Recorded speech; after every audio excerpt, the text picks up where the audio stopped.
Hi there, this is Tower T7, and today I have a little scope review for you.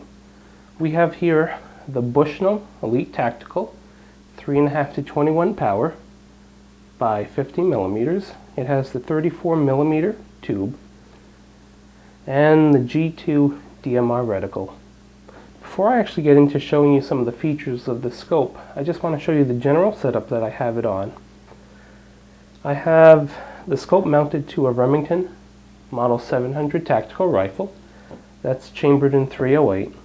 This is the setup that I use for my large caliber precision rifle shooting. I have it connected by a Weaver aluminum base and these Varner Maxima 34 millimeter low profile scope rings. I also have attached to the scope a little vortex bubble level. I am using the included sunshade that came with the scope, and I just put a cheap pair of Butler Creek scope caps on it to protect the scope. Okay, let's actually get into looking at the scope. So this is the box that it came in. Just to show you, it's the Elite Tactical series, 3.5-21 by 50 millimeters. And it's hard to see, but it's the G2 DMR reticle. And it's nothing very exciting. It's just a basic box. You get all your literature with it. Came with a little pair of bikini scope covers. And, you know, the scope also came in and the sunshade. That's about it. Okay, here we have a little bit more of a close-up of the scope. On the far left we have the parallax adjustment knob. On the top we have elevation, and on the far right we have windage left and right. Again, I just want to point out that this vortex bubble level was added by me. That's not an actual part of the scope. With the sunshade on it, it actually kind of looks like a normal scope. But if I take the sunshade off, you're going to see that this is a new class of scopes.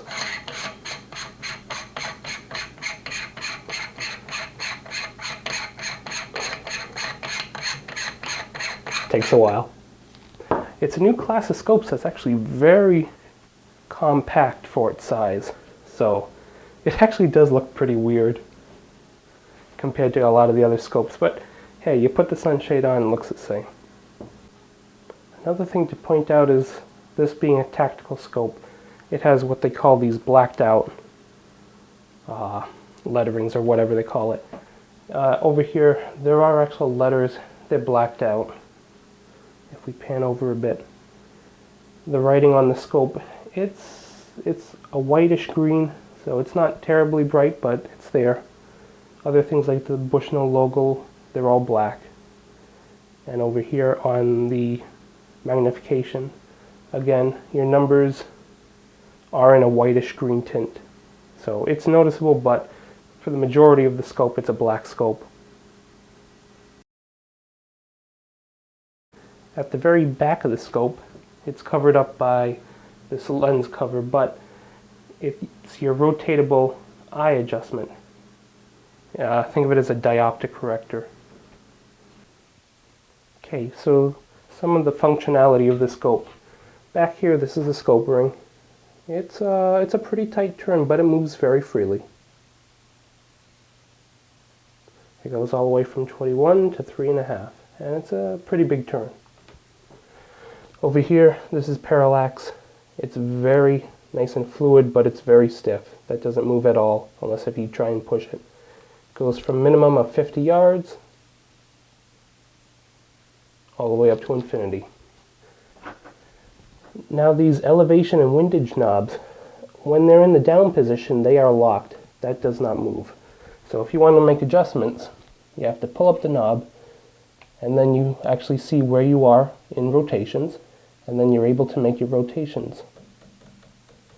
The clicks are very nice. You can hear it slightly, but more importantly, you can feel it, and it's a definite feel. You know you're doing a click. There is no wiggle room.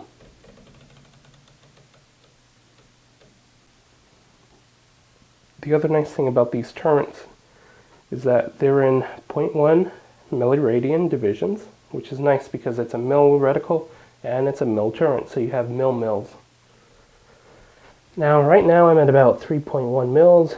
If I wanted to have this as my 0 point, it's very easy to do it. You just take something like a quarter and you loosen this knob.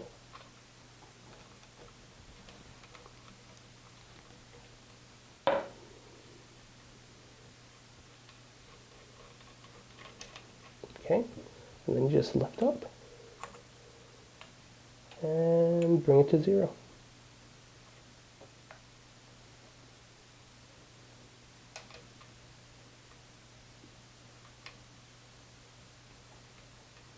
And then you just tighten it back down.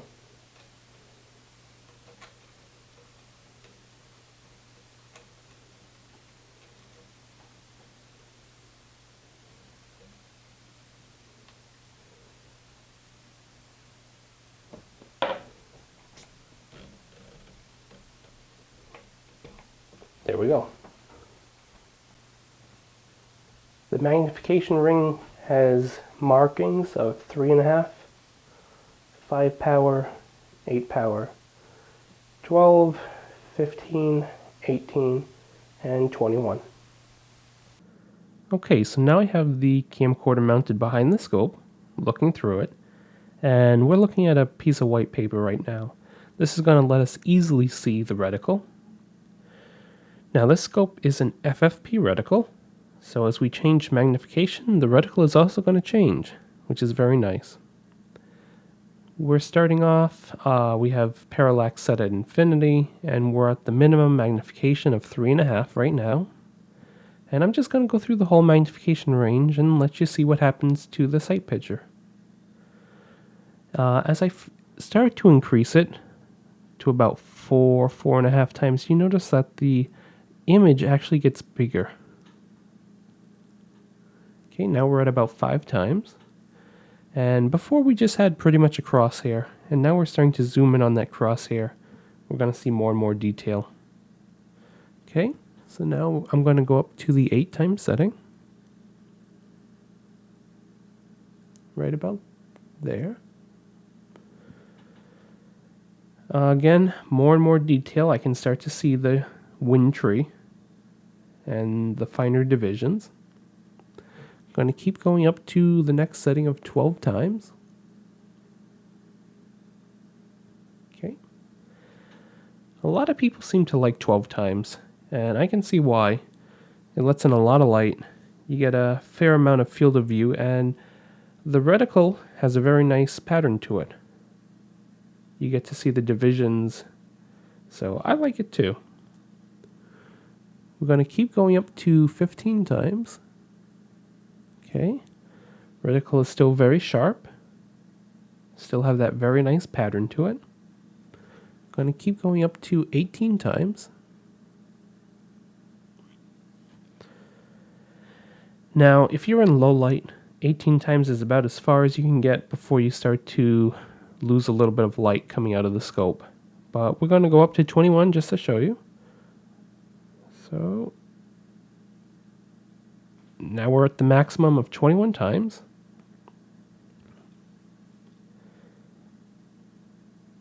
And you can see here on the far left and right and the top that those divisions are actually 0.1 milliradians, mils. And the coarser divisions are half mils. So this is a very nice, very precise scope in terms of the reticle. I'm just going to do a full zoom out to minimum magnification.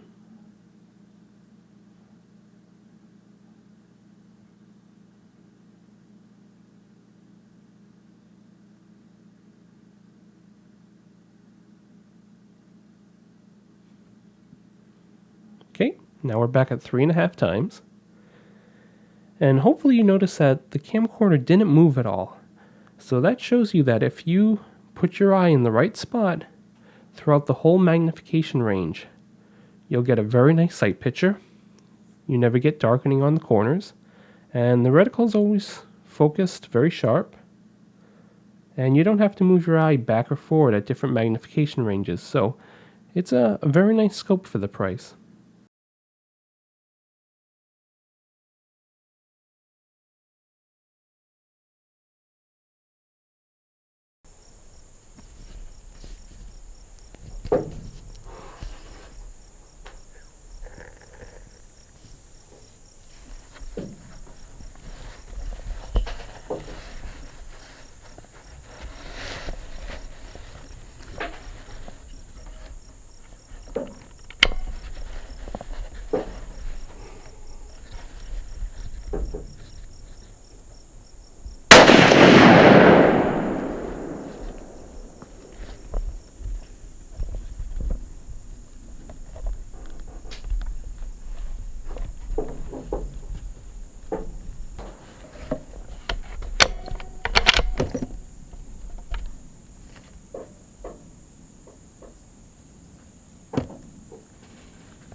Okay, right now I'm at a shooting range. It's a 100-yard range.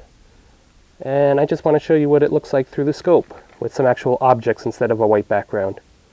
Sadly, I can't take some shots with this. I tried, but my camera mount just isn't strong enough to take the recoil. But this at least lets you see through the scope. Right now I'm looking at two little bouncing balls, an orange one and a green one. And in the top left I have a paper target set up at about 100 yards. These bouncing balls are at about 50 yards or so. I also have a few clay targets on a hill about 40 yards in front of me.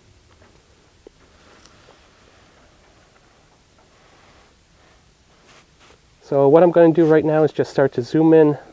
I'm at minimum magnification. Parallax is 50 yard, that's minimum setting. And I'm just going to go to the 12 times setting for magnification. A lot of people seem to use 12 times. It's a nice setting. Okay, this is 12 times.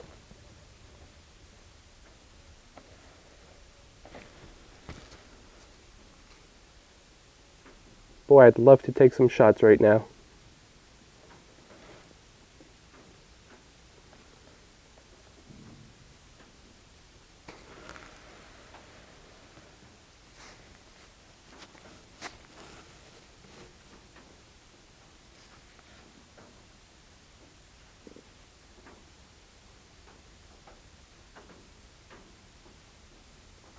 Okay, now I'm going to go to about 21 times, and you can tell if the image gets dimmer.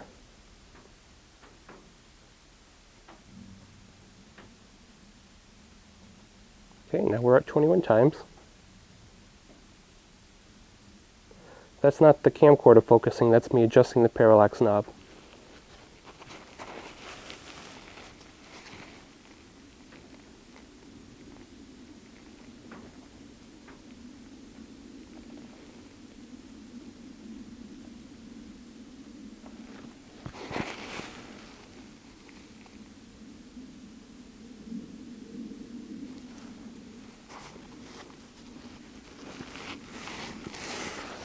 Sorry for the camera shake.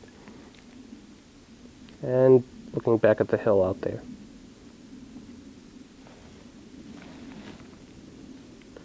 What I'm going to do right now, I'm just going to focus on the target, and I'm going to show you the whole parallax range. So right now, I'm at the minimum 50-yard setting. I'm just going to go all the way up to infinity. Let me try and make it a bit more stable.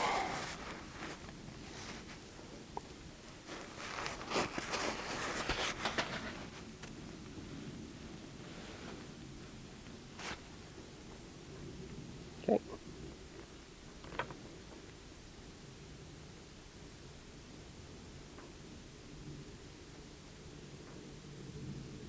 And now we're at infinity. Going to do the same thing going backwards. Right about there it looks in focus. And back to 50 yards. So the reticle pretty much stays in focus. Actually, it does stay in focus throughout the whole parallax range. So that's very nice. Right about there.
So, you've seen the scope, you've seen what it looks like looking through it, you've seen me doing a bit of shooting with it. What do I think about it? I think it's rubbish. No, I'm kidding. Obviously I own it, so that's saying something. I actually tried a lot of different scopes before I settled on this one. I tried the Leupold Mark IV with the M5 turrets. That was a very nice scope, but it was pricey. But very nice scope. I also had a Night Force, I think about the 3 to 15 magnification range. It was a nice scope, but again, very pricey. I've also tried the Nikon Monarch X and the SS scope with the first focal plane reticle, around $1,000. I settled on this one. I thought this was the best value for the money. The Leupold is a slightly nicer optically scope, but $500, I just couldn't justify it. The things I like about this, I really like how the reticle and the turrets match up. You get mil-mil. Coming from a mil-dot reticle with minute of angle turrets, this is a real nice feature. The reticle itself is very nice. I like the G2 DMR reticle. You get your 0.1 mils of divisions, very nice reticle. You get more precision. You get the ability for more precision compared to, say, something like a mil-dot reticle. And I really like that it's a front focal plane reticle. As you change magnification, the reticle changes with it. You don't have to memorize, okay, I'm at 10 power, that's correct, 20 power, okay, divisions are a half or 2 times. Whatever you're at, that's what the reticle is correct for. So that I really like. I also like, you get a parallax adjustment. For this price range, you kind of expect that. And it's a Bushnell Elite Tactical. People do torture tests on these scopes, and they just really take it well. I've seen people freeze them, dump them in water for days, drop them multiple times, concrete, grass.